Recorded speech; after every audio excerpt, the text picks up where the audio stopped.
যশোরের গদখালিতে ফুল কিনতে এসে গণধর্ষণের শিকার হয়েছেন এক তরুণী। রোববার ১৬ মার্চ ইফতারের আগে এই ঘটনা ঘটে।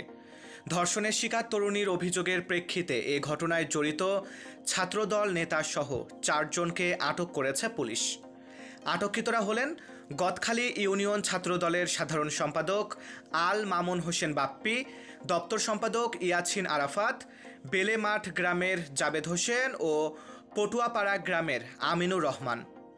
পুলিশ ও স্থানীয় সূত্রে জানা যায়, ভুক্তভোগী তরুণী মনিরামপুর উপজেলার বাসিন্দা। বেনাপোল থানা এলাকায় খালার বাড়ি থেকে বাসযোগে ফেরার পথে রবিবার বিকালে গদখালি বাজারে ফুল কিনতে নামেন।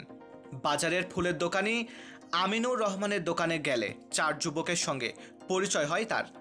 এক পর্যায়ে তাকে গদখালি এলাকায় ফুল বাগান দেখাতে নিয়ে যাওয়ার কথা বলে কৌশলে পটুয়াপাড়া গ্রামের এক ব্যক্তির লিচু বাগানে নিয়ে ধর্ষণ করে ওই ৪ যুবক। পরে জাতীয় জরুরি সেবা ৯৯৯ নম্বরে কল দিয়ে বিষয়টি পুলিশে জানান ভুক্তভোগী। খবর পেয়ে ঝিকরগাছা থানার ভারপ্রাপ্ত কর্মকর্তা বাবলুর রহমান খান পুলিশ নিয়ে ঘটনাস্থল থেকে তরুণীকে উদ্ধার করেন।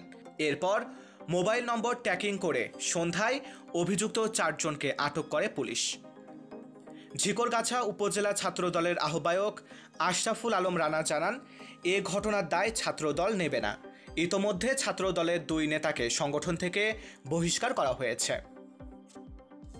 মারফাসান বিশাল, বাংলার ১০।